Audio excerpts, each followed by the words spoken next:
Paula, usted estaba feliz con su decreto del pico y placa, ¿no? Sí, señor, me parecía una alternativa interesante de De poder 1 a pagar 10, ¿qué para tanto circular. estaba tan feliz? 11. 11. Sí, 11. Le tengo una mala noticia. ¿Qué pasó? Se lo demandaron. Sí, demandaron este decreto, no sabemos qué va a pasar, pero ya hay demanda. Y usted tiene al personaje que se lo demandó. Pues mire, vamos a saludar al representante a la Cámara por los Decentes, David Racero, quien fue justamente el encargado de demandar este decreto que permite que las personas puedan pagar un dinero para no tener pico y placa en la ciudad de Bogotá. Representante, muy buenos días.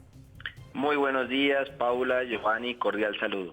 Los argumentos de su demanda, ¿cuáles son? Usted no sabe lo brava que está Paula, representante. Sí, ya estoy escuchando, ¿no, Paula? Bueno, yo espero que en los argumentos pueda darte un poco de razón y por supuesto, este es el debate, pero yo considero que sí es una medida que va en contravía a, digamos, las políticas que se han adelantado en los últimos 15 años y las necesidades de hoy en día de la capital. En sentido estricto, por dos razones fundamentales. La primera, porque es una medida que va a propiciar la congestión, aumentar la congestión, los trancones en la ciudad. No es una medida que justamente desmotive el uso del carro particular, que esa es como la gran bandera de las sociedades del siglo XXI, de las ciudades del siglo XXI, para fomentar el no uso del carro particular, sino por lo contrario, pues posibilitan más bien que el uso particular de carros particulares se siga usando. Y segundo, que va en la misma dirección, es el impacto ambiental. Recordemos los bogotanos y bogotanas cómo nos vimos durante este año sometidos a 3, 4 crisis, literales crisis, de la polución y la contaminación del aire. Bogotá es una de las ciudades más contaminadas en Latinoamérica y este tipo de medida lo que posibilita por el uso mismo del carro particular es aumentar la contaminación del aire.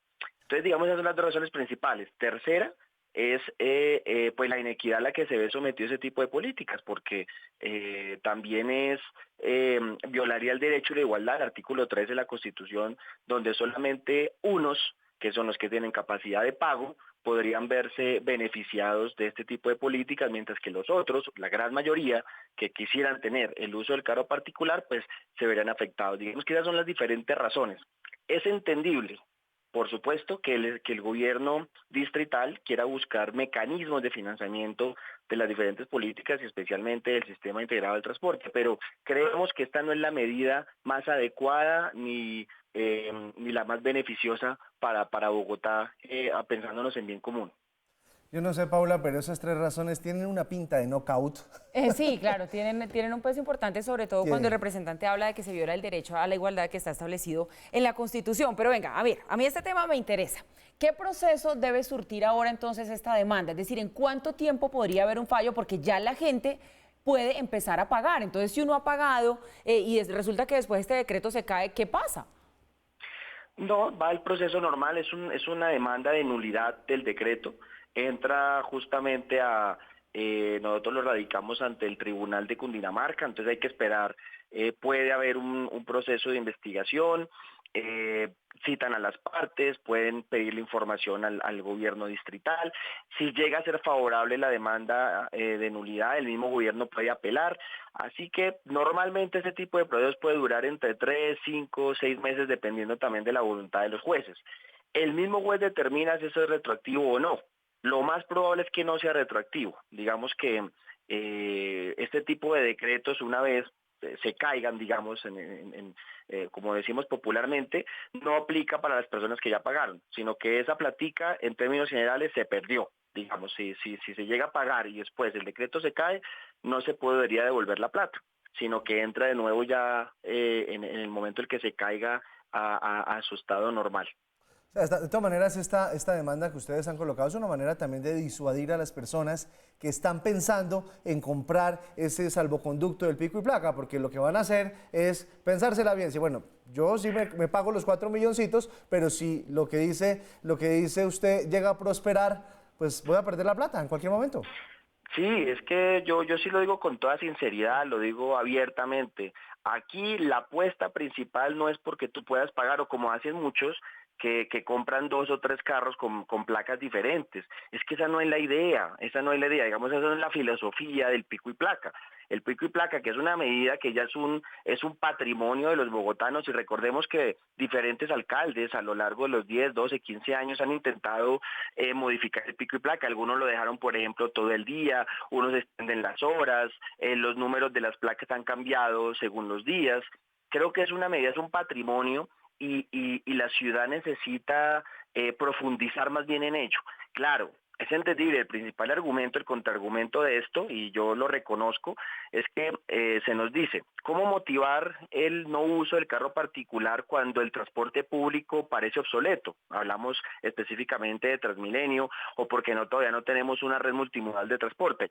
Es verdad, es cierto, hacia allá tenemos que avanzar como ciudad, pero lo uno no implica lo otro, o sea, porque no tenemos un sistema pues fuerte de transporte público, que hacia allá es el debate todavía en el que nos encontramos en la ciudad de Bogotá, no significa que vamos ahora a profundizar las medidas de congestión y de contaminación. Así que creemos que no es una buena medida para la ciudad, y que el bien general siempre debe estar por encima de los bienes particulares. Pues representante, me leyó usted la mente, porque ya para cerrar el tema le iba a decir justamente eso. Sus argumentos son bastante sólidos para demandar el decreto, pero también uno dice, si tenemos un sistema de transporte público que no funciona de forma perfecta ni tiene la cobertura que se necesitaría, pues ¿por qué no pensar que es justo también que las personas puedan pagar un dinero que va a utilizar el distrito para utilizar sus carros particulares? Pero bien, estaremos atentos a lo que pase con esa demanda. Otro tema que queremos tratar con el representante Giovanni pues tiene que ver con ese debate de control político por el tema del desempleo que él está liderando. Además, representante, ¿qué hacemos para que el señor ministro vaya a los debates? Sí, él se excusa mucho, el señor ministro de Hacienda. Bueno, para el debate de hoy hemos citado al ministro de Hacienda, a la ministra de Trabajo y al ministro de Industria y Turismo. Y vamos a tocar, es un debate que se me ha postergado muchas veces. Me tocó apelar al Estatuto de la Oposición para que se me pudiese agendar en orden del día. Todavía no me explico por qué se ha demorado tanto, y es sobre la lamentable y crítica situación del desempleo en Colombia. ¿Y ya le confirmó el ministro de Hacienda? Sí, confirmado, ya confirmó. De por sí el debate fue la semana pasada, pero se aplazó para hoy. Está confirmado, yo espero que vaya y que nos dé las razones, porque es que él hace 3 meses estaba diciendo que él no explicaba por qué ese desempleo. Nosotros sí tenemos una explicación y queremos comentarla con él y comentársela al país entero en el debate que hacemos hoy en día, que haremos hoy el día. Representante, va a hacer este debate justamente en medio de la negociación del salario mínimo, y estaba viendo que usted en su cuenta de Twitter es muy activo defendiendo que ese salario mínimo llegue al $1.000.000. Y hay expertos que dicen que justamente aumentar tanto el salario mínimo hace que no haya generación de empleo. ¿Usted qué tiene que decir al respecto? No, que esa es una falacia infundada, y se lo voy a explicar muy rápidamente. Yo pertenezco a la Comisión Tercera, que es una de las comisiones económicas del Congreso, que por eso trato temas de empleo, temas de presupuesto, reforma tributaria, ya soy ponente, digamos, todo el tema económico está a cargo de una de mis funciones principales. ¿Y cuál es la razón del aumento del salario mínimo? Que hoy en día el país puede soportar ese tipo de aumento. Los empresarios, muchos de los empresarios desconfían, tanto porque se puede generar desempleo, como lo comentas, o por el tema de la inflación, pero eso no aplica para la realidad colombiana. Esas realidades de impactos negativos en aumento del salario mínimo solamente se generan condiciones cuando tenemos pleno empleo en el país, y cuando el grado de formalización laboral está por encima del 80%. Esas dos realidades no ocurren en nuestro país. Primero, una informalidad del 60%, grandísimo, es mayoritaria la informalidad. Y segundo, no tenemos una situación de pleno empleo, sino al contrario, un desempleo estructural del 11%, que son los 2.6 millones de desempleados, que es lo que vamos a abordar en el debate de control político. Es decir, al final los que se van a beneficiar directamente con el aumento del salario mínimo es hoy en día los trabajadores que tienen trabajos formales y que ganan $1.000.000, el salario mínimo, que ganan el salario mínimo de 826.000 y son trabajos formales. Esa población es muy mínima en el país. Estamos hablando aproximadamente apenas de 1 millón de personas en promedio. ¿Por qué? Porque los que están por encima del salario mínimo, que pueden estar ganando 1.500.000, 2 millones, en los contratos laborales con empresas privadas, las empresas determinan el aumento del salario y ese aumento del salario no está sujeto al aumento del salario mínimo, simplemente a las personas que ganan salario mínimo. ¿A quién me refiero? personas, por ejemplo, trabajadoras del servicio, por ejemplo, a personas de celaduría, por ejemplo, que son personas que tienen unas condiciones poco decentes en temas laborales y que ese aumento de salario mínimo no solamente les beneficia el bolsillo de ellos, sino que también van a activar la economía. Termino con este argumento. El aumento del salario mínimo es un gana-gana para la economía. Personas con mayor capacidad adquisitiva en el bolsillo van a consumir más y eso le va a generar mayor incentivo a la producción de los empresarios y por ende mayor contratación de personal. Así que aquí todos ganan y creemos que hoy en día el país puede soportar ese aumento del salario mínimo. Representante, rápidamente, ¿usted cómo ve el panorama para esta reforma tributaria? ¿Será que pasa o será que no? Estamos esperando la discusión interna entre el partido de la U y el partido Cambio Radical. Si esos dos partidos son capaces de reconocer los argumentos que tenemos hoy de la demanda ciudadana, deberían estar votando en contra. Hoy en la Cámara de Representantes presentaremos la ponencia de archivo, es decir, para